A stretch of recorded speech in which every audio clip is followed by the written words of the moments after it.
Зайгийн нэгдүгээр дүр Лувсан Мэрэнлэ гэгийн эмхтгсэн байдаг. Тэгээд Лувсан Мэрэнлэ гэгийн одоо багшийнхаа зорилго зохиол бүтээлүүдийг нэгэн зүгт эмхтгэе, бүгдээр нь таны одоо зохиолыг эмхтгэе ингээд багштай айлтгахад болохоор намтар дээр гардаг л да. Миний намтар одоо 120 орчим байгаа. Нарийн тоолох юм бол 121, 123 тийм одоо зүйлүүд байгаа. Тэгэхээр эдгээр нь зарим нь юу гэхээр зарим нь бүрэн гарчгалсан одоо бие даасан зохиол болж зарим аяа лама дүүсэн санжаад чожи хорлоо журвал анамэд өрөмрөг жамцсан цэмбаа гүнжижөө Эрмэд лама чоглоо гүүчиг манай богдын энэ зохиол дотор юу гэхээр орон магадлах буюу тэр авиаг ингэж магадлах үүднээс нь раваг их оруулсан байх жишээлүүд. Ийм зохиолууд бас нэлээд ингэ зүйл. Жишээлбэл дан одоо ганц гүйгүүлэгчээр ингэ зохиох, эсвэл дан ганц их шиг үсгээр ингэ зохиох юм.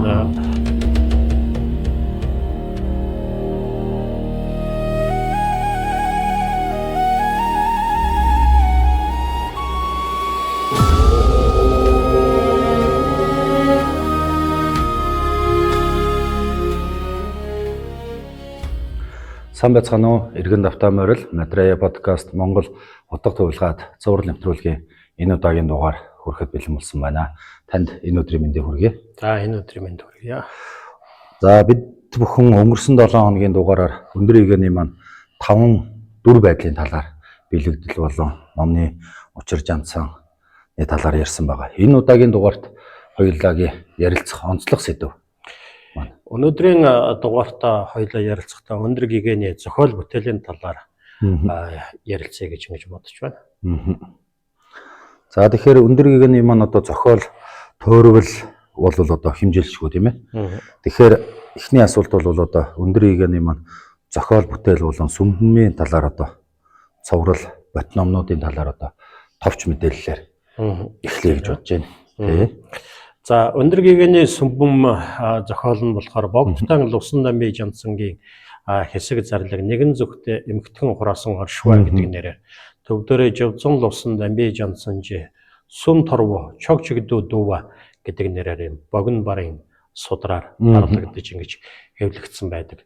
За тэгээд энэ өндөр гигэний сүмбэм зохиолыг эмхтгсэн хүн болохоор манай Зайгийн нэгдүгээр дүр Лувсан Мэрэнлэ гэгийн эмхтгсэн байдаг. Тэгээд Лувсан Мэрэнлэ гэгийн одоо багшийнхаа зорилго зохиол бүтээлүүдийг нэгэн зүгт эмхтгэе, бүгдээр нь таны одоо зохиолыг эмхтгэе ингээд багштай айлтгахад болохоор намтар дээр гардаг л да. Миний намтар одоо энэ зохиол бүтээл гэж юу байх вэ? Одоо энэ олон сайхан энэ төвдийн олон сайхан эрдэмтэн мэргэд өчнөө сайхан одоо сайн номлол төрүүлсэн байхад миний одоо хийсэн зүйл гэдэг бол одоо нэг идэж уусан ордон заларч одоо олны хөндлөлийг хүлээж одоо идэж уусан төдийхөн одоо нэг зүйл байна. Тус бол хүнийг баясгахаар мэрэгдийн чихэн чимэгтэй тийм одоо сайн номлог гэж юу ах вэ гэж их дорд газрыг барьж хингийн одоо даруй айлдж байсан гэдэг. Гисэн хэдий боловчиг одоо манай гигэний тэр зохиол бүтээлийг одоо бид хүн одоо үзэхэд бол үнэхээр гайхамшигтай сайн номлол байдаг. Тэр ч ёсоор манай Зай гигийн болохоор багшийнхаа өндөр гигэний зохиол бүтээлийг ингэж эмхтгэж нэг бот болгож ингэж гаргасан. За хэмжээний хувьд бол энэ бар судар дотроо богино барих, за урт барын одоо хэвлэл гэдэг ийм ерөнхий тийм одоо ангилал байл та. Тэгэхээр богино барын тийм одоо судраар ингэж хэвлсэн ийм бар судар байдаг юм л да. За бүтээцийн ерөнхийдөө энэ агуулга тооны хувьд хэд гарах вэ гэхээр нийтдээ нэг 120 гаруй 120 орчим байгаа.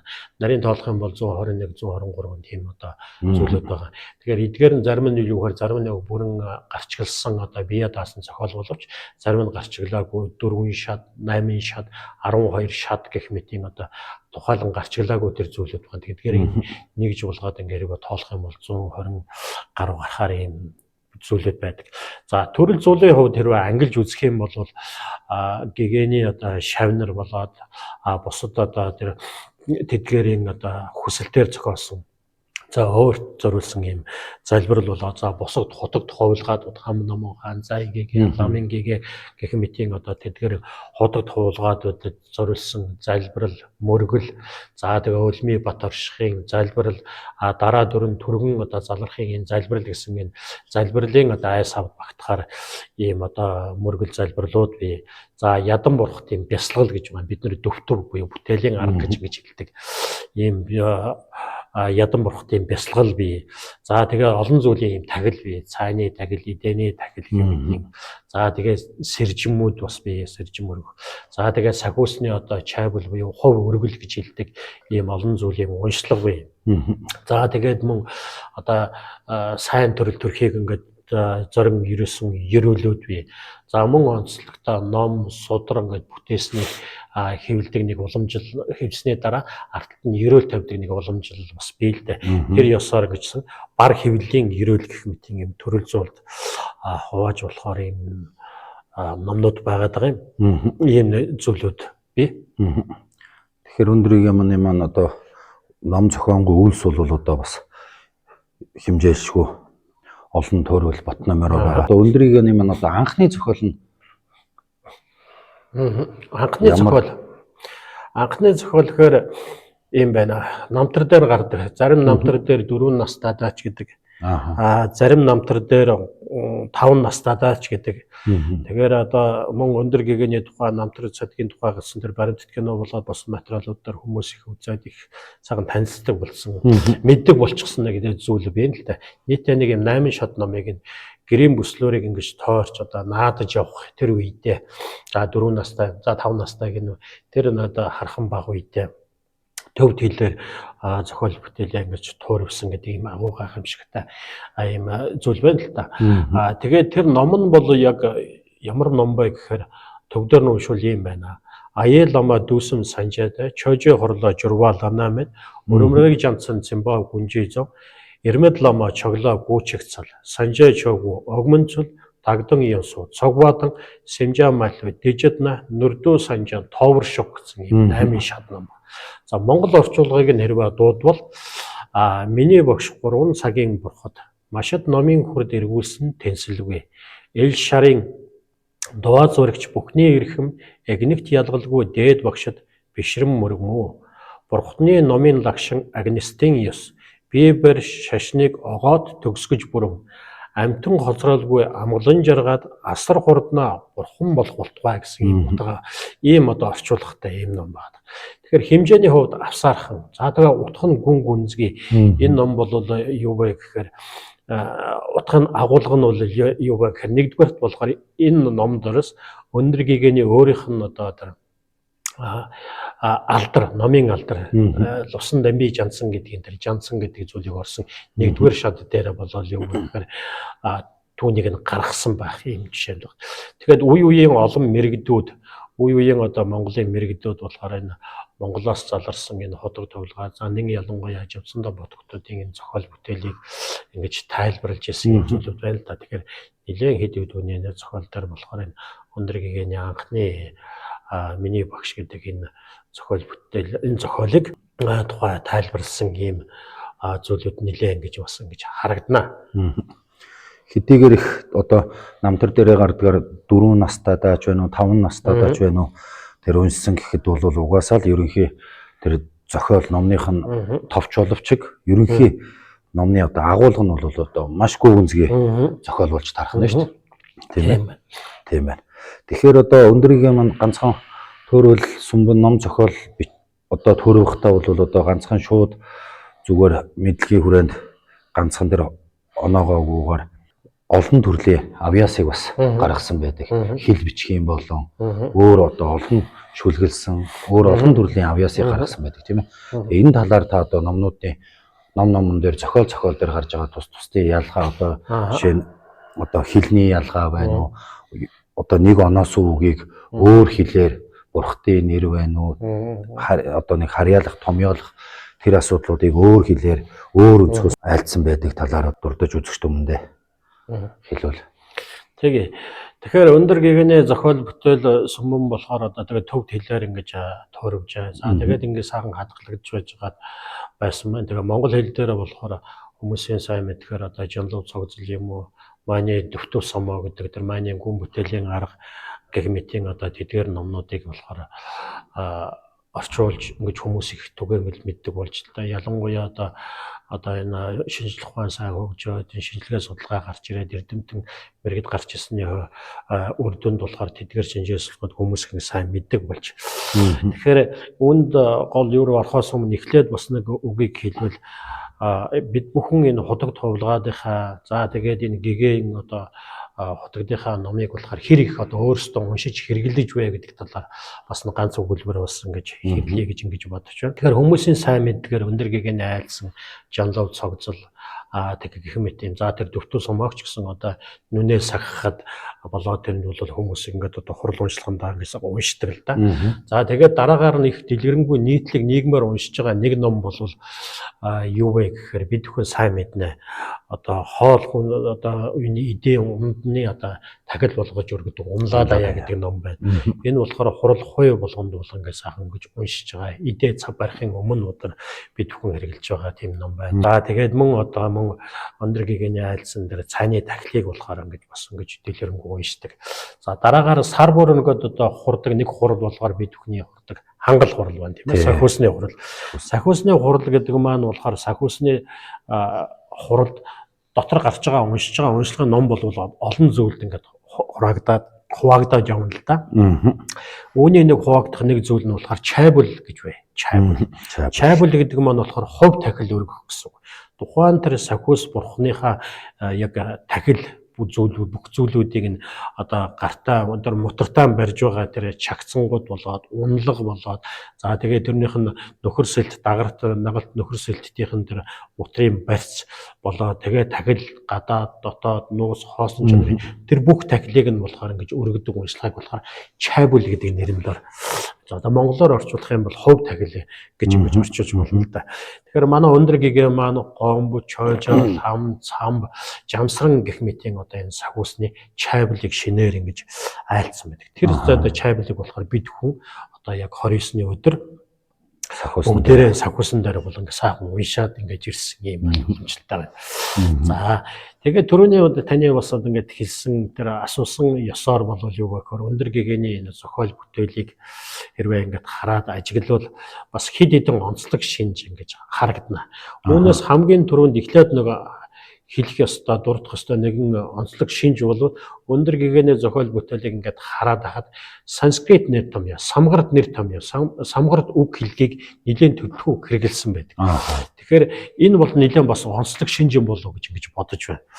За тэгээд хэд хэдэн жишээ аваад тэгээд үүнийг нь болохоор яаж ядгийг хоёлаа ингээд сайхан дэлгэрүүлээд яриад. За жишээлбэл дэмчиг бурхан байна. Дэмчиг явьян бурхан, эцэг их одоо дэмчиг бурханы нэрийг дэмчиг гэж чинь төвдөр хэлж байгаа шүү дээ. Дэмчиг дээчог гэж бичээд дээд амгалант гэсэн үг. Тэгэхээр за энэ бурхан болоод түүний их таг нь болж байгаа нөгөө доржо инжи ванчгума, доржо налжирма одоо тэр бурханы нэрийг хэрхэн одоо бичиж байсныг нь хэрвээ ажиглавал төвд ийм зүйлүүд харагдана.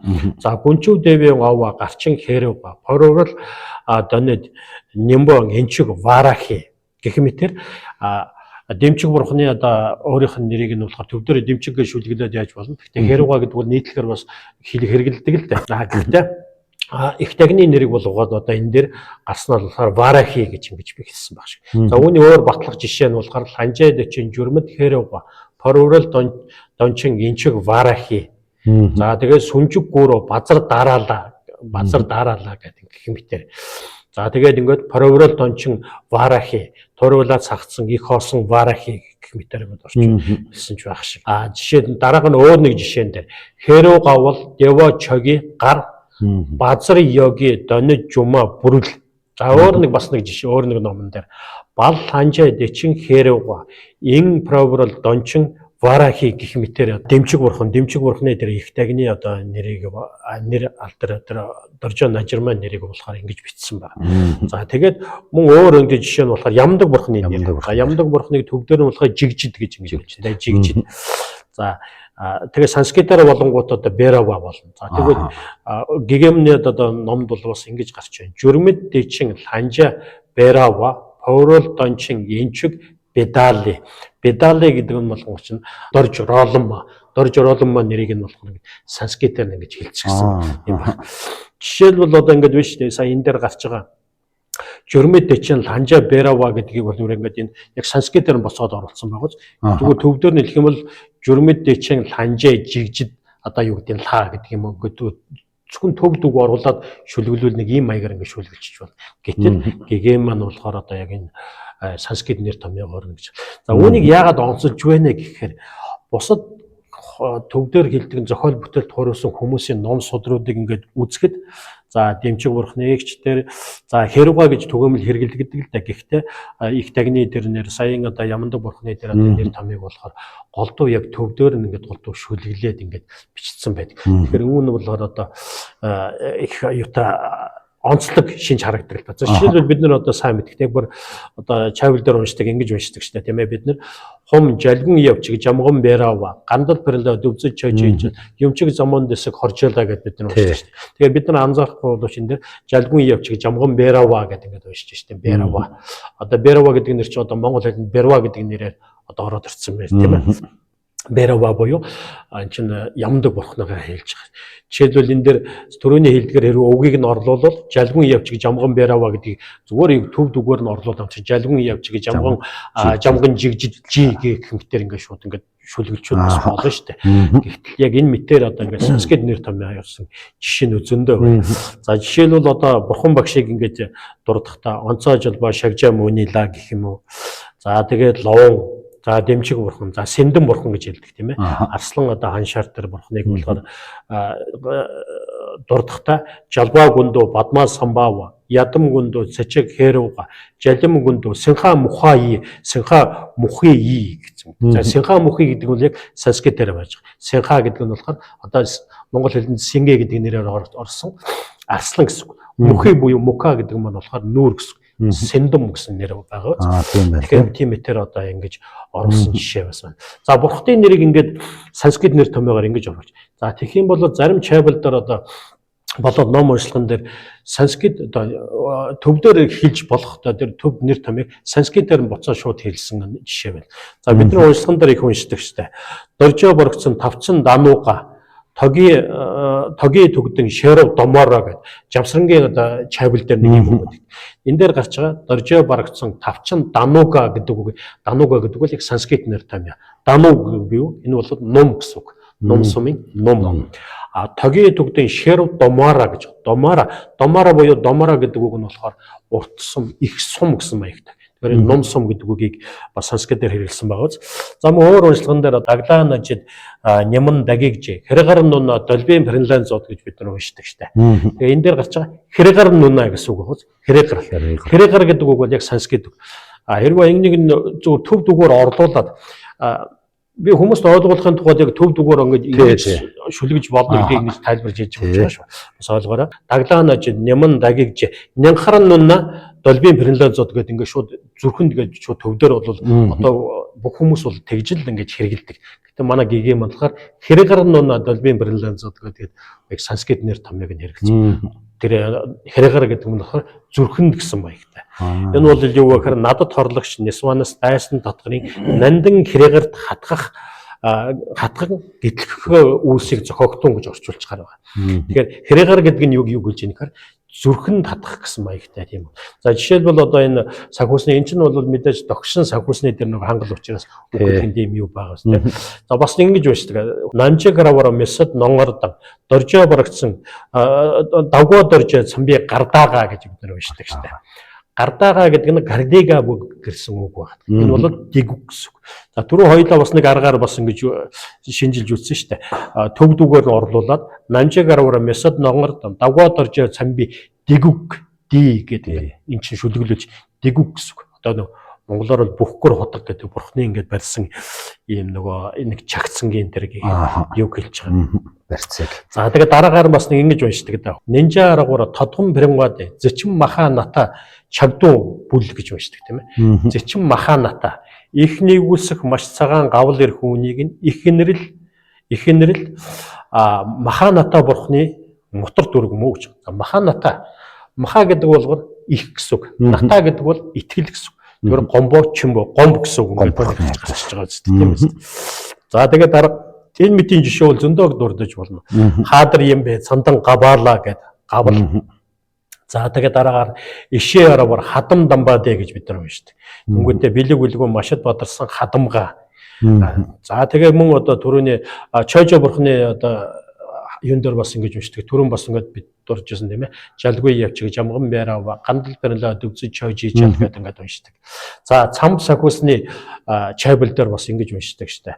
Дүгсэм цажиж шэр шилтий аравар майраг мунжин нэсэр шүгдэн шаг сарадан данно тогчин шаарацог дагдог шигсүү жавийн чагцсан дээ гэж ингэж уншдаг шүү дээ. Энэ дээр гарч байгаа сарадан данно тогчин шаарацог гэдгийг дану гэдэг нь түрүүний хэлдгээр дану буюу дануга гэдэг нь бол номыг хэлж байгаа. Шара гэдэг нь болохоор сум хэлж байгаа. Гэхдээ түрүүн бас нэг өөр үгээр хэлжсэн бол энэ дахиад ном сум гэдгийг бас өөр үгээр орчуулж. Тэгэхээр үүнээс юу ингэж хэлэх гээд ямар зүйлийг ингэж тодруулж хэлэх гээд байна гэхээр манай гэгээ маань бол энэ санскрит нэр томьёо энэ санскрит одоо тэр самгарт хэл нэтхийн тэр юу хэлийг ингэ сайн мэдж байгаа. Намтар түгэн дээр гардаг азрын хэлийг болохоор төрөлх хэлмээ сайн мэддэг. За энтгэхээс ирсэн дээр хоёр азартай ингэ сайхан ярьж илаа гэдэг намтар түгэн дээр гардаг.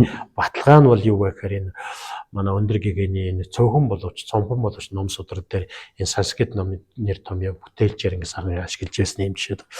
За үүнийг яагаад ингэж хэлж байгаа онцолж байна гэхээр бус хүмүүс ингэж адилхан хийж байгаа биш үү? Ганцхан өндөр гэгээ хийсэн юм уу? Бас тийм биш ээ.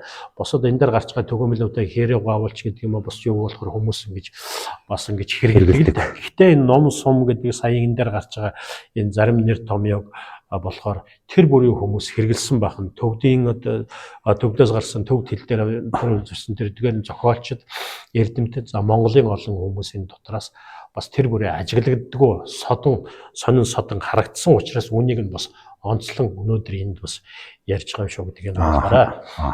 Зохиол төвөрлөө хүртээхдээ бол бас нэг тэр болгон хүнээс өөр өнцгөөс нь тайлбарлаагүй өнцгөөс нь гэдэг юм уу? Нэр томьёог нь ашиглаж одоо маш сайхан сүртэж исэн байна тий.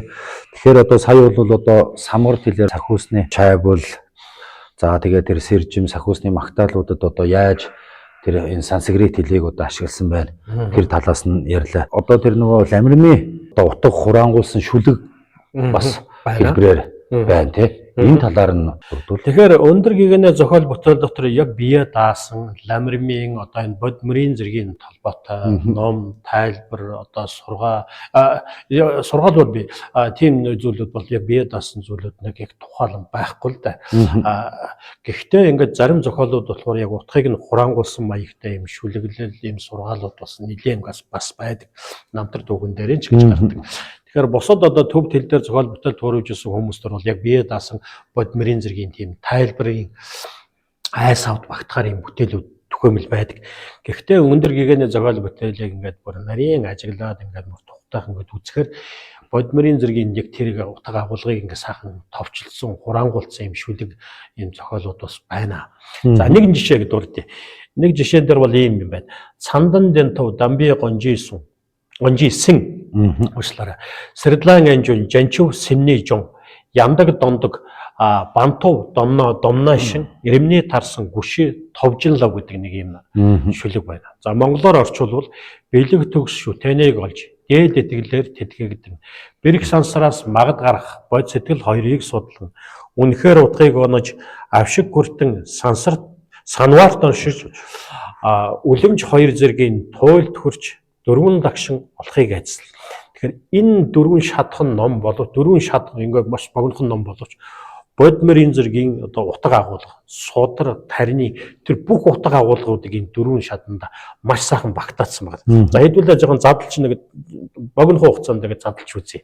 Жишээлбэл эхлээд бэлэг чанар шүтэнийг олж гэдэг нь болохоор одоо юу гэхээр чөлөө учрал бүрдсэн 18 чөлөө учрал бүрдсэн энэ хүмүүний биеийг олсон баг энэ цаг үедээ дээдийн итгэлээр тэтгэдэн гэдэг нь болохоор багш буйны садан. Тэр багшийн тэр 10 эрдэм чанар төгс тийм одоо багш буйны саднаар ингэж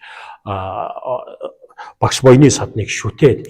За тэгээд бэрх сансраас магад гарах бодит сэтгэлийг судлан үнэхээр утгыг онож гэдэг юм маань бол юу вэ гэхээр бог зонхын гэгэн бодмирийн зэрэгийг айлсныхаа дараа өөрийнхөө номлолыг болохоор одоо бодмирийн зэрэгийн утга агуулгуудыг хураангуулад бодмирийн одоо эрхэм гэдэг номыг ингээд турвсан гэдэг. Үүнд болохоор үндсэндээ 3 одоо тэр олон бурхны шашны тэр олон ном дотроосоо айлуур дотроос 3 зүйлийг онцлсон байна. Нэгдүгээрх нь магад гарах сэтгэл, энжүн гэдэг дээ тийм үү? Энжүн. Хоёрдугаарх нь бод сэтгэл, гуравдугаарх нь яндагвийн даваа буюу үнэхээр үзэл буюу хоосон чанарыг олох гэсэн. Энэ 3 үзэл. Магад гарах сэтгэл, бод сэтгэл, хоосон чанарыг олох гэсэн. Энэ 3 бурхны шашны бүх утга агуулгуудыг багтаана гэдэг. Тэгэхээр энэ дээр яг өндөр гэгийн яг тэрийг нь дурж байна тийм ээ. Бэрх сансраас магад гарах, бод сэтгэл хоёрыг судлан үнийг сайхан шинжилээд үнэхээр утгыг оноож гэдэг нь үнэхээр хоосон чанарыг оноод за энэ хүртэл болохоор яг содрын ясны бүх утга агуулгуудыг нь хураангуулчих. Тэгээд дараагаар нь гэж авшиг хүртэн. Дараагаар нь тарины ясны ном хүртэн. Тарины ясны ном хүртгийн хамгийн ихний шат бол юу вэ гэхээр бид нар багшаасаа ван авшиг хүртэн. Тэр жанан даган сойрхлыг хүртэн. Тэгээд түүний дараагийнх нь тэр одоо зүйл баг. За үүний дараагаар гарах хэвээр нэг зүйлүүд нь бол юу гэхээр домношин гэж айлцсан. Санвар доош. Сахил санвар хүртгийн одоо тарины ясны хамгийн чухал зүйлүүд нь тэр ван жонон хүртгүүийнхаа тэр сахил санвараа сайн сах, тарины ясны тангараг санвараа сайн сахих гэж. За тэгээд үүний дараагаар үлэхээр тарины ясаар үүсэх хэвээр хамгийн чухал зүйлүүд нь юу вэ гэхээр ингэж энэ хоёр үлэмж хоёр зэргийн туул төрчих. Тэгэхээр тарины яс мал дотороо 4 хуваагдсан тийм ээ. Жажууд, налжиржууд гэж явж дүүлэн дандар, явдлын дандар, тэнцэлгүй югзрийн дандар, тэнцэлгүй югзрийн дандар. Эдгээр бясалгалууд нь ингэж доош шатнаасаа дээж явж байгаад хамгийн сүүлийн тэнцэлгүй югзрийн дандад хүрэх үед нь тэдгэрийн гол үзэх ёстой ном нь бол юу вэ гэхээр хоёр зэрэг гэж байна. Үсгэлийн зэрэг, төсгөлийн зэрэг. Энэ бол бясалгалын тэр одоо нуус тарины ясны хамгийн дээд шатныг л ярьж шүү дээ. Доод 3 шатны тухай хоёулаа дурдаагүй шүү дээ. Тэдгээр хамгийн дээд шатны тэр одоо үүсгэл төслийн зэргийн бор туйлд нь хүрээд эцэст нь бид нар юу олж хүртэх вэ? Бидний тэр одоо зорилго маань юу вэ гэхээр 4 лагшныг олох. Тэгэхээр тэр судар тарины бүх номыг болохоор энэ 4 шатанд сайхан багтаачихсан байгаа үз. Ийм жишээ болвол ингээд. За тэгээд үүнээс гадна ийм жишээлбэл олон.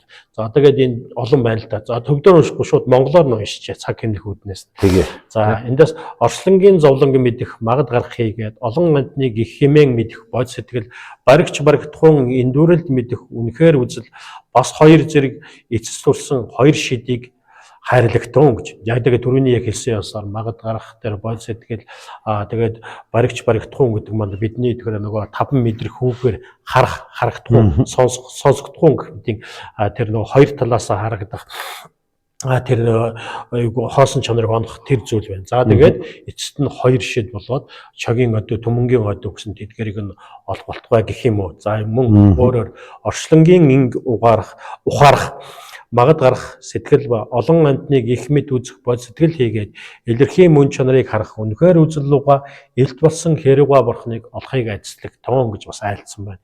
За мөн өөр дахиад нэг жишээ татвал энэ орчлонгийн нийт зовлон ухаарах магад гарах ба их амтныг гитлгэх өөргийг хүлээх бод сэтгэл эгнэх дарвин туруулаас хагцсан амарлингуй үнэхээр үзэл эцэс хүрч хоёр тус өөрөө бүтгэхийг ажислах тун гэх мэтэр одоо ингээд ийм энэ бодмөрийн зэргийн 3 одоо эрхэм гэж байгаа тэр айлцсан байх жишээ нэ. За дахиад нэг жишээ бас дурдъя. Жишээлбэл бодмөрийн зэргийн нэг чухал ойлголт бол үхэл мөнх усын тухай ном байна. Номлол байна тийм ээ. ертөнцид төрсөн бүхэн бол төрсний эцэст болгоо заавал бол өгөх болно. Орчлонд үүссэн бүхэн бол эцэст эвдэрнэ гэдэг мөнх усын зарчим. Үхэл мөнх усын тухай номлол байна тийм үү. Тэгэхээр энэ номлолын тухай бас нэг гэгэний айлцсан дээр бол ингэж байгаа. Нэг ийм ном байна. Өвөрчлөн номын чанар мөн тул магад ямагт өгөх. Өөрийн эрх үгүй тул хизээ өгөх магадлал үгүй. Огоорхот магад тул энэ үзэгдэл шунлыг хариулж огоо туслах магад тул дээдийн номд шамдагтун гэсэн нэг ийм одоо сургаал байна. Гэх мэтээр бол одоо ингээд энэ манай богдын зохиол бүтээл дотор энэ бодмөрийн зэргийн утга агуулгыг ингээд харсан, бодмөрийн зэргийн утга агуулгыг ингээд ерөнхийдөө илэрхийлсэн зохиол бүтээл тууруулыг нарийн сайн үзээд ингээд үзэх юм бол байна. Тухайлан яг бодмөрийн зэргийн одоо хэрвээ яг тийм байхгүй ч гэсэн яг бодмөрийн зэргийн утга агуулгыг гаргасан ийм номнууд бас олон байна гэдгийг талаарс болохоор өндөр гэгээнийхээ зохиол бүтээлийн онцлогийн тухайр бол хоёулаа хоёр дахь онцлог шинж болгож үүнийг нь бас тодруулан гаргавал бас их зүгээр болов гэж ингэж бодож байна. Тэгээд төв төл дээр төв төлөөр зохиол бүтээл одоо ламрам одоо бод мөрийн зэргийг эмхэтгээд нэг шолго номоор ингэж гаргаж байгаа ч гэсэн энэ дундаа одоо маш гүнзгий утга агуулгыг ороо. Дээрээс нь төв төлний одоо үйл үг туслах үйл үг үгийг энэ бол ашиглахтаа одоо дээд хэмжээгээр л тийм гэгэний намтар дээр нэг ийм үг байдаг. Гэгэний өндөр гэгэний намтар дээр зай гэгэнд айлтсан үг. Зай гэгэнд болохоор нэг удаа зай гэгэнтэй одоо хооч өөрөө зай гэгэнтэй ингээд нэг энгийн сул бах үедээ айлтсан нэг юм зарилэг байдаг. Би төв төлийг бол маш сайн мэднэ. Энгийн ард хүнээс илүүтэйгээр төв төлийг болгоор гайгүй нэлээд сайн ингээд сурсан гэж тэгж ам алдаж айлтсан гэсэн тийм гэгэн бол өөрөө тэгж айлтсан шүү гэсэн нэг тийм үг байдаг. Тэгэхээр гэгэний зохиол бүтээл юм цөөхөн боловч тэдгэрийг яг ингээд уншаад үзэхэд ерөөсөө сайхан урсам сайхан нэг төвгүүгээр ингээд нэг сайхан явсан байдаг. Хөрлбаатар багш ингээд заримдаа ингээд бас битсэн зүйл байдаг л да. Зарим хүний зохиол бүтээл яг гэгэний тухай биш дурдахта хатаа газар хасаг тэргээр явж байгаа юм шиг түг так гэсэн тийм нэг ширэн үггүйгээр одоо тэгэхээр юу гэлээ нөгөөх нь бас ямар зүйл хийснийг нь бас би мартчихж ингээ сайхан чөлөөтэй ингээ сайхан урсж байгаа юм шиг ингэж битсэн юм байна. Тэгэхээр гэгэний ингээ зохиол бүтээл уншаад нэг шадаг уншихад арийнхын шат нь бүр ингээ сайхан урсам сайхан. Энэ ном яг тэгж битсэн ном бол бас зүгээр энгийн ингээ нэг амьдрал практик дээр аваад үзэхээр чэйжлэхэд хүртэл амар байхгүй. Зүгээр уншихад нөгөө үг нь ардаас. Заримдаа тэгж хатуу хэлэхтэй ном чинь чэйжлэхэд заримдаа жоохон хэцүү байдаг да. Чэйжлж уншихад гэтэл яг гэгэний ном бол яг урсам сайхан. Одоо юугаар юу гэхээр Хөрлбаатар багшийн бичсэнийг би санахгүй ч гэсэн зүгээр өөрөөхөө ингэж хэлэх юм бол дардан сайхан зам дээр зүгээр шулуухан сайхан нөгөө хаал хаслгууд авч байгаа юм шиг л нэг тийм урсам сайхан байдаг нь яг номыг нөгөө үзэхээр ингэж мэддэг. Тэгэхээр саяын битэрийн түрүүний ярьж исэн ёсоор ч гэсэн тэр утга агуулгыг ингэж шигтгэж гаргасан үн доторхоо үгийн тэр чимэглүүдийг чимсэн бас ингэж нэг сайхан зүйлүүд. За үүн дээр нэмээд бас нэг гэгэний зохиол бүтээлийг үзээд бас нэг дурдсан нэг сансан нэг зүйл нь бол юу ярих вэ гэхээр гэгэний зохиол бүтээл дотор Дорн дахны энэ шүлэг яруу найргийн онол гэж бий. Энэ зохис аялгууны тол гэдэг номдоор суурилсан, Дандины зохис аялгууны тол дээр суурилсан шүлэг утга зохиолыг бичдэг зохис аялгууны энэ тол гэж ном. Энэ утга агуулгын онлын дагуу ингээд ерөнхийдөө жишээ болцохоор ийм хэд хэдэн баримтуудыг олж болно л да. Гэхдээ хожим хойтын нэлээд шашин ном нэлээд сайн дэлгэрсэн үед болохоор зарим мэрэгдийн зохиол бүтээлийг ажиглах юм бол яг энэ зохис аялгууны он сургаалын дугуй бичсэн жишээ шүлэг юм одоо баримтууд бол маш их өргөн дэлгэр гарч идэг. Тэгэхээр гэгэний амьдарч асан тэр цаг үед заларч асан тэр цаг үе гэдэг нь болохоор Монголд бурхны шашин яг дөнгөж саяхан дэлгэрч байсан нялх байсан тэр цаг үе. Тэр цаг үед манай гэгийн урд газар одоо тэр төвд лас зуугийн тэр газар эрдэм ном сурсан цаг хугацаа нь маш богинохон. Гэтэл энэ хүнд болохоор тэгээд өөрөө яг энэ зохиол бүтээл цөөхөн зохиол бүтээл байгаа боловч энэ дотор энэ зохис аялгуунтай холбоотойгоор энэ сайхан жишээ баримтууд нэлээд их дурдж бас болно. За өндөр гэгэний зохиол бүтээл дотор дахиад нэг онцлох нэг шинжийг нь хоёлоо бас ингээд онцолж ярил. Өндөр гэгэний зохиол бүтээл дотор Дорн дахны одоо энэ утга зохиолын одоо үндсэн онол болсон зохис аялгууны жишээ баримтыг болохоор олж болно. Олж болохоор байна. За тэгээ үндээс нэг ганц хоёрхан жишээг болохоор хоёлаа бас ингэ дурдж бас ярилцъя. За нэг номон дээр лагсан давгүй түчин жорвой манам сэрдвэ чува лайдалтай хүнчин дэвэ линду нэргатна донийн додгүй рева цогжиж шиг гэдэг ном байна. За орчуулбал эрхэм үлэмж санаа ариун их хөлөг лүгвэн учраад их болсон амтныг сансрын далаагаас гэдлгэж хамгийн айлдагчийн амгалан төвд шадар зохиож хоёр тусын хамаг хүсэл горлыг гүйцэх болтугай гэсэн юм. Тэгэхээр үүнийг болохоор хэрвээ ажиглаад энэ номыг ажиглаад хэрвээ тэр Дорн дахны тэр зохис аялгууны тань онд ёсоор за ямар одоо тэр онлын дагуу бичсэн бэ гэдгийг нь хэрвээ тодорхойлоод хэлэх юм бол энэ болохоор одоо дүрст чимэг буюу зохис тайлгууны дотор одоо утгын чимэг гэж бий л дээ. Утгын чимэг гэдэг юм болохоор тэр альва нэг хэлэх гэж байгаа тэр санаа утга агуулгуудыг зөвхөн хэрхэн уран яруу тансгаар илэрхийлэх вэ гэдэг аргыг ингэж гаргасан ном нь болохоор тэр утгын чимэг гэдэг тэр одоо арган дотор харна. За утгын чимэг бол дотор 35 хуваагдана. 35 зүйлийн арга байна гэсэн. 35 зүйлийн арга нь болохоор дотроо зулцгалаад одоо ингээд яг нэг үндсэн ай сав нь болохоор дотроо ингээд зулцгалахаараа нийтээ нэг 110 нэг нарийн тоог нь би яг сайн мартчих 120 гаруй тийм одоо арга болно л да. Тэгэхээр тэр тэдгээр дотроос тэр дүрст чимэг гэж. За дүрст чимэг гэдэг маань юу вэ гэхээр ямар нэгэн зүйл утга агуулгыг илэрхийлэхдээ тухайн тэг зүйлийг нь ямар нэгэн дүрс ямар нэгэн зүйлд одоо ингэж адилхан зүйрлэж ингэж байна. Гэхдээ энэ адилхан зүйрлээс илүү ингэ давсан санаа. Адилхан зүйрлэг яг нэг тийм юмтай биш гэсэн биш. Тухайн нэг зүйлийг нөгөө нэг зүйлийнх нь мөн чанарт нь хэдий хоёр материалын зүйл мөн боловч тэр хоёр зүйлийг нь яг ижил төвшөнд авч үзэж ингэж илэрхийлэх юм утгын арга байна. Тэр дүрс чимгийн утга агуулгаар ингэж. За тэгэхээр энэ дээр бол ингэж гэгэн бол ингэж айлцсан тийм үү. Эрхэм үлэмж санаа ариун их хөлөг онгоцдог. Тэгэхээр энэ дээр бол одоо эхнийх нь болгоо нэг зүүрлж байгаа нэг зүйл зүүрлэгдэж байгаа ингээ хоёр зүйл. Тэгэхээр эхнийх нь тэр үлэмж санаа буюу лагсан маш тэр бод сэтгэл үүсгэхийн тэр хоос бод сэтгэл үүсгэхийн тэр одоо үлэмж үндсэн одоо тэр шалтгаан болдог тэр үлэмж санааг нь болохоор хөлөг онгоцтой зүүрлээ. Их басан хамаг амтныг гит сансрын далдагаас гэтгэж амгалан тавьж шатар байгуулахын гэх мэтээр ингэж гаргаж байгаа нь бол юу гэхээр дүрс чимгийн жишээ байгаа. За өөр нэг жишээн дээр харах юм бол бүр тодорхой ажиглагдана. Яг энэ зүйлүүд нь.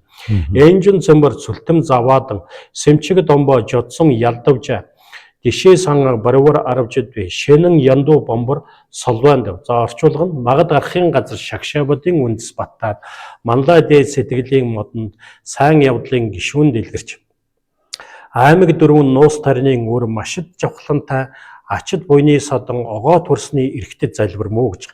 За дүрс чимгийн үүднээс нь яг түрүүний яг тайлбарж исэн ёсоор яг үд харьцуулаад үзвэл магад гарахын газарт шагшаабадын үндэс баттаад.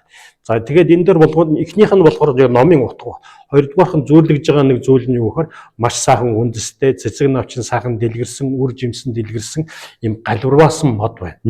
За тэгээд энэ дээр гарахаар огоот хурсны эрэхэд буюу янду бомбо гэдэг нь болохоор галбирваасан модны тэр ёгтнэр болж байгаа. За галбирваасан мод. За тэгэхээр эхлээд тэр галбирваасан модыг болохоор багштай зүүрлээд. За тэгээ багшийн сахил санвар тэрийг нь болохоор тэр галбирваасан модны үндэстэй зүүрлээд. Багшийн тэр бод сэтгэлийг болохоор тэр модны сайхан тэр үе гишүүн мөчр сайхан гэж дэлгэрсэн байгаагаар ингэж дэлгэрээд. За тэгээ багшийн тэр одоо судрын эрдэм, нуус тарины тэр эрдмийг нь бол юу гэхээр тэр модны үр жимсэн сайхан дэлгэрсэн байгаагаар ингэж нөгөө нэг дүрсэнд уруулж гаргана дүрст чимэг. Тэгэхээр гэгэний айлцсан энэ яг энэ мэтийн ингээд номноос ингээд харахаар юу гэхээр энэ зохис тайлгууны тэр одоо онол зохис тайлгууны дээр одоо онол сургаалын дагуу ийм жишээнүүдийг олж болно л да. Түрүүнд дурдсан ясаар бас энэ дээр бас нэг зүйлийг тодруулж хэлэх хэрэгтэй л да. Юу вэ гэхээр өндөр гэгэнийг одоо зохис тайлгуу судалж исэн юм аа. Зохис тайлгууны онлыг ингээд үзсэн юм аа. Тэр ясаар ингэж байж исэн юм аа гэж хэлэхээс илүүтэйгээр өндөр гэгэний тэр зохиол бүтээл яг ийм адилхан яг ингээд нэг жишиж болохоор ийм элемент харагдаж байна гэдгийг нь болохоор гэж. Тэгэхээр энэ ийм одоо зарим зүйлүүдийг эндгээр зүйлүүдийг бас ингээд онцлох юм бол гэгэний энэ зохиол бүтээлийн бид хэд хэдэн зүйлээс хоёлоо онцолж ярьж штэ тийм ээ. Тэгэхээр энэ одоо зохис тайлгууны тэр утга зохиолыг онол ёсоор гаргасан ийм адилхан элемент, адилхан ийм жишээ шүлэг гэгэний зохиол бүтээлээс бас харж болох юм а гэдгийг л тодруулж гаргахыг хичээж байгаа юм байна. Тэгэхээр энэ өндөр гэгээ маань одоо энэ зохис тайлгуунд бол бас их мэргэлсэн байна. Дээрээс нь хэлэхэд бол одоо энэ нөгөө богино өгүүлбэрийг харьцангуй урт хэлбэрээр одоо ирэлхийлэх бас арганд бол бас их мэрэгсэн гэдгийг бас харагддаг тийм ээ. Тэгээд урд нь тантай нэг хөөрөлдөж яхад бол одоо өндөр гэгээ маань бол одоо их сонин тийм содон их нэг төөрөл зохиол байдаг гэж ярьж ирсэн. Энэ тухай та тэр зохиолын талаар дурдвал ямар зохиол вэ? Тэгээ Гэгэний ном дотор нэг сонин ном бий. Төвдөрө Дулбар гаваа гэдэг нэртэй нэг ном байгаа. Энэ ном өнгөд уншихаар их сонин юм ном бий л дээ. Цөөхөн л дөө. Ерөнхийдөө ар өөргөө яг нэг судрын хуудас болохоор ахархан, богинохон, авсаархан жижигхэн ном. Гэсэн мөртлөө ингээд уншаад үзэхээр их сонин зохиомжоор их сонин сэтгэж хийсэн юм ном байгаа юм. Тэгэхээр энэ номыг тэгээд үүний хамгийн ихний шатыг нь болохоор ингээд уншиж. Тэгэхээр эхний шатан дээр бол эхлээд би онцлог шинжээнд дурдчихъя. Тэгээ онцлог шинжээнд дурсныхаа дараа ингээд уншихаар тэр юу онцлог шинж нь эхлээд нэг сайн ажиглагдана л да.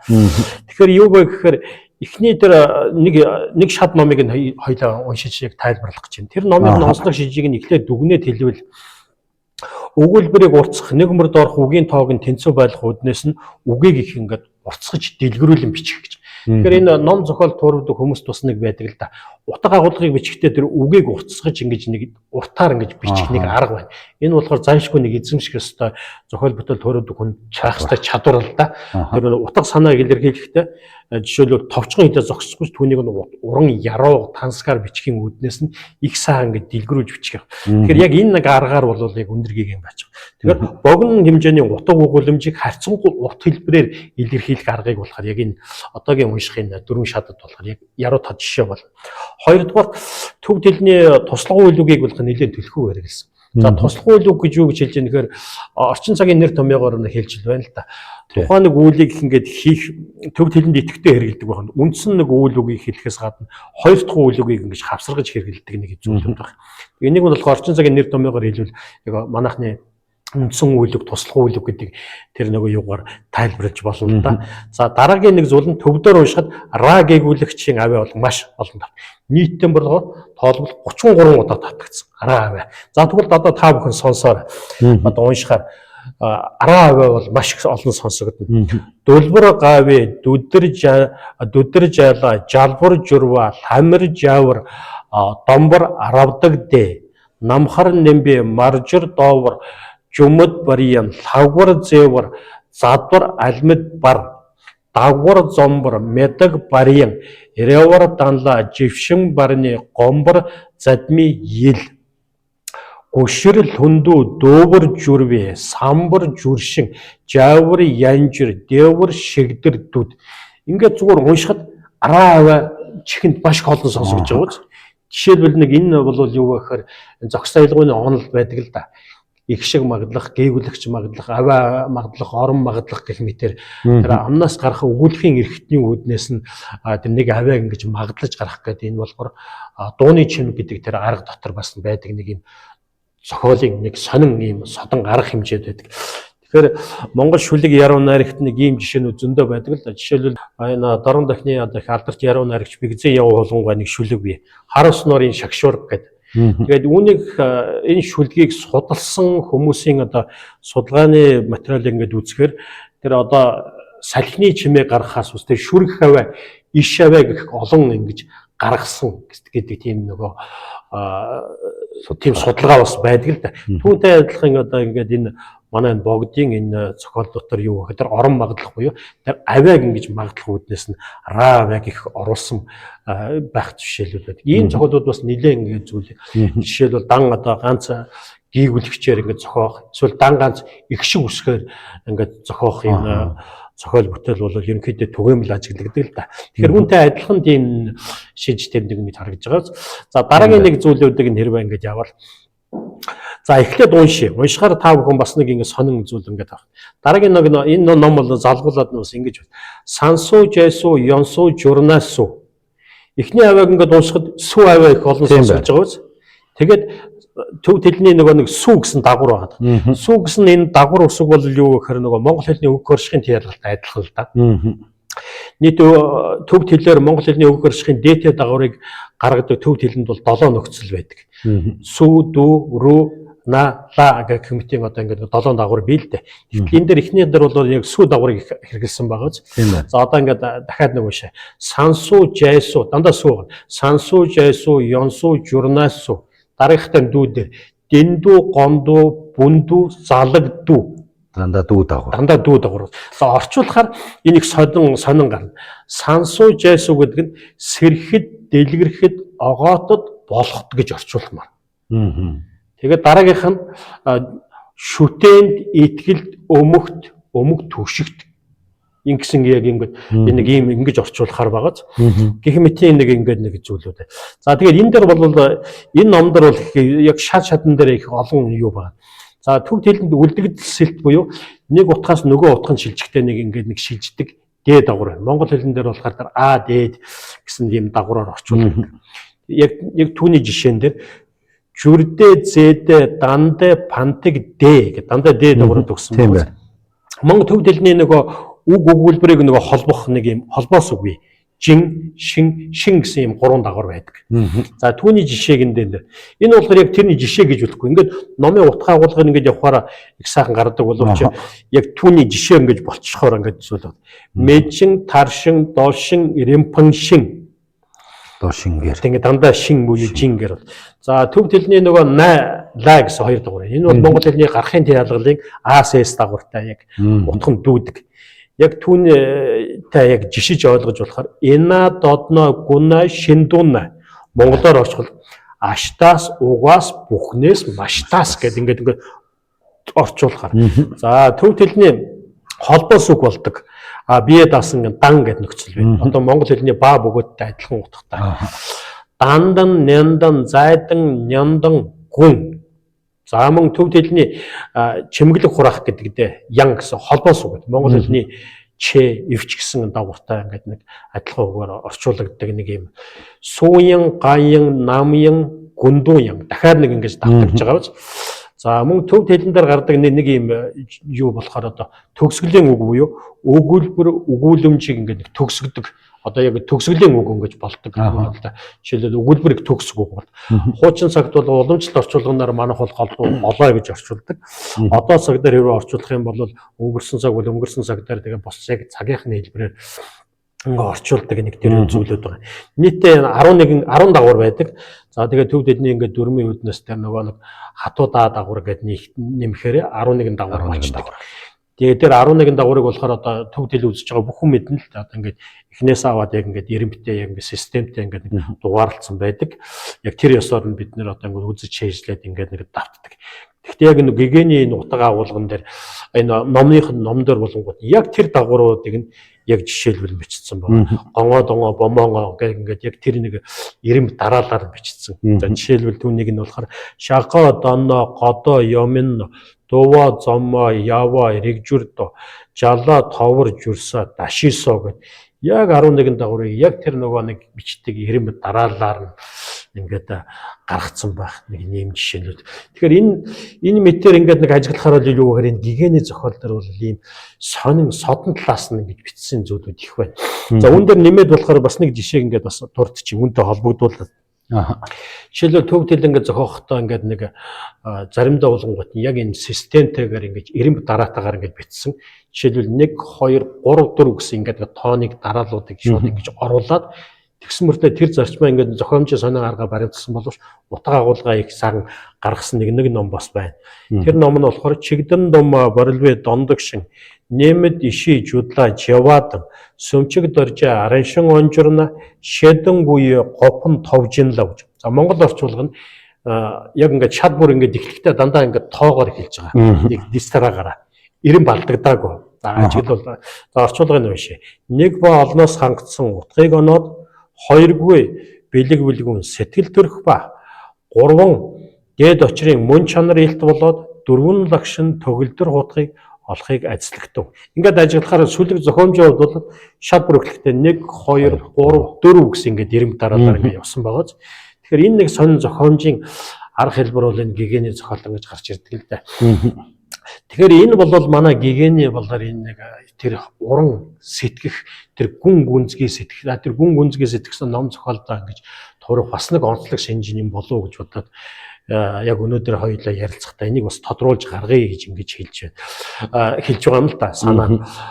Тэгээд Хүрэлбаатар багш болоод бусад эрдэмтэн судлаачид одоо энэ гэгэний энэ зохиол бүтээлүүдийг ингэж саран тайлбарлаад Монголын шашин соёл одоо энэ ёс уламжилт болохоор өв уламжилт өндөр гэгэний оруулсан хувь нэмрийг бас ингэж хэлэхтэй. Жишээлбэл мал тойглох тэр мал ингэж яах тэр юун дээр болохоор тэр тойгуу гэсэн үгийг нь болгонгод одоо өндөр гэгээ маань тийгүү буюу 9 түм гэдэг одоо нэртэй ингэж холбож тайлбарлсан байдаг л да. Тэгээд түүнээс хойш болохоор Монгол түмэн болохоор энэ хонь болоод бусдаа малыг болохоор тэр ихэн голсон тэр төл малыг нь ахуулахын талаар тойгддог боллоо гэсэн ингэж нэг байдаг. Гэхдээ ингэж хэлж байгаа нь болохоор гэгээ маань болохоор 15 16 дугаар 16 17 зууны үед саларч байсан тэр хүн. Тэр үеэс эхлээд тойглоогүй жоохон утгын агуулгын хувьд анж амьдралын хувьд жоохон ташаа болох байгаа л да. Тэгээд Монгол түмэн маань хэдэн зуун жилээрээ хэдэн мянган жилээрээ малч ард түмэн учраас тэр соёл болохоор мэдээж өндөр гэгээнээс өмнө орсон баг. Гэхдээ өндөр гэгээ маань яг тэр ард түмний дунд байж байгаа тэр ёс заншлыг нь шашин номын үүднээс нь гүн утга агуулгын үүднээс нь тайлбарлан таниулсан гэдгийг л бол илүү болох юм байна. Тэгэхээр яг энэ сая энэ дээр гарч байгаа эдгээр жишээнүүд бол юуг нь харуулж байна гэхээр гэгээний тэр одоо зохиол бүтээл туурах тэр зүйлүүд маань болохоор маш их гүн утга агуулгатай юм а гэдгийг л ингэж харуулж байна. Тэгэхээр өнөөдөр хоёулаа бол ингэж ярилцаад гэгээний зохиол бүтээлийг тэр бүрийг нь болохоор утгыг тайлбарлах тийм зорилго тавьсангүй. Харин гэгээнийн одоо энэ ном дотроос гарч байгаа тэнд зүйлээс хид хідэн онцлог шинжийг нь ерөнхийдөө тодруулан гаргаж үүгээрээ малгай манай гэгээний маань болохоор энэ зохиол бүтээл нь болохоор гайхамшигтай нандин юм а, уран юм а, тансаг юм а, ийм сайн зохиол юм а гэдгийг нь л илрүүлж гаргах тийм орлого хийж байгаа л гэж бодож байна. Тийм. Тэгээд таны хэлсэнчлэн өндөр гэгээний маань энэ зохиол туурвлаас бол өнөөдрийн дугаар 5-2 өчөөхөн хэсгийн дурдсан бөгөөд энэ дундаасаа тэр болгон нийтлэгдээд байдгүй. Тэр зохиолын одоо тэр зохимжтой аялгау, тий ялгал гээд байгаа энэ чадвар хүн болгоны нөгөө яриад байдгүй арай өөр өнцгөөс нь л 5-2 харуулахыг хичээсэн гэдгийг бас үзэгчдээ өмнө ойлгоорой. Тэгээд 5-2 цаашаа яриад байвал уг нь их л ярихаар юм байна. Тэгэхдээ одоо энэ удаагийн нэвтрүүлгийн маань цаг болсон байна. Тэгэхээр энэ удаагийнхаа нэвтрүүлгийг өндөрлөе. Тэгээд энэ удаагийн дугаарт бид бүхэнтэй хамт байсан та бүхэндээ баярлалаа. Дараагийн дугаарт өндөр богдуудынхаа намтраар эргэн уулзлаа. Түр баяртай. За баярлалаа.